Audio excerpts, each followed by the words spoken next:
મિત્રો નમસ્કાર, હું ડૉક્ટર મહેશભાઈ તળાવિયા આપનું હાર્દિક સ્વાગત કરું છું.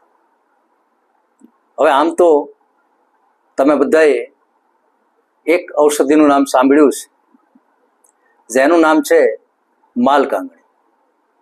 માલકાંગણીને સંસ્કૃત ભાષાની અંદર જ્યોતિષમતી કહેવામાં આવે છે.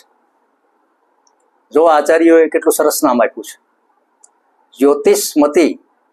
એટલે કે બુદ્ધિની અંદર ખૂબ જ્યોતિ જલાવે એટલે એને કહેવામાં આવે છે જ્યોતિષમતી. મતી એટલે બુદ્ધિ, અને બુદ્ધિ ખૂબ આગળ વધે, જેમ પ્રકાશ પડે એવી બુદ્ધિ થાય, એને જ્યોતિષમતી એવું નામ આપવામાં આવ્યું છે. તો આ નામ જેવું છે એવા જ એના ગુણ એ ધરાવે છે.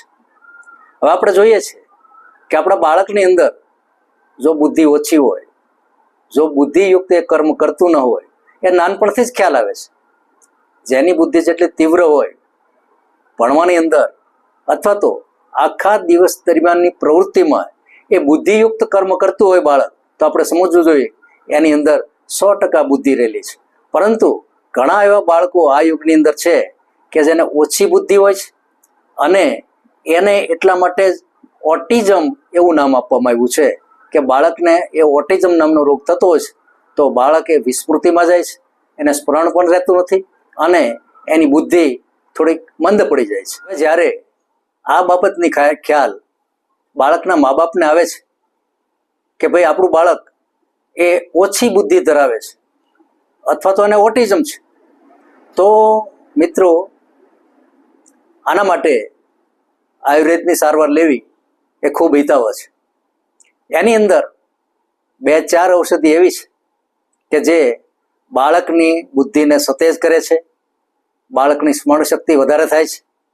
તો આવા દ્રવ્યોની અંદર એક તો જાણીએ શંખાવળી છે, એટલે કે શંખ પુષ્પી, બીજું બ્રાહ્મી છે, અને ત્રીજું નામ આવે છે જે આપણે એની ચર્ચા કરી રહ્યા છીએ, એ છે માલકાંકણી.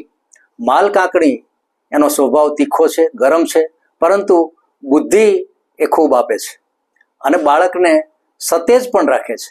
તો આ ઔષધિ એ આમ તો ગરમ છે, એનું તેલ અપાય છે, તેલ લાલ કલરનું હોય છે. હવે એ તેલના 2-3 ટીપા એક પતાસાની અંદર નાખી બાળકને આપવામાં આવે તો બાળકની મંદ બુદ્ધિ એ વધારે તેજ થાય છે અને એ બુદ્ધિયુક્ત બનતું જાય છે. ધીમે ધીમે બાળકની સ્મરણ શક્તિ પણ એટલી જ થાય છે, ભણવામાં કે બીજી કોઈ પ્રવૃત્તિની અંદર એ અગ્રેસર થઈ જાય છે. તો મિત્રો આવા જે ભૂલાઈ ગયેલા ઔષધો જે છે એ ઔષધોને ઘરગથ્થુ રાખી અને એનો ઉપયોગ કરવો જોઈએ. ન પણ કોઈ પણ રોગ હોય તો પણ મોટાએ પણ લેવી જોઈએ, અને નાનાને પણ એકાદ ટીપું પતાસામાં નાખી અને કાયમી ધોરણે અથવા તો મહિનાની અંદર 15 દિવસ સુધી બાળકને આપવામાં આવે, અને 15 દિવસ ના અપાય.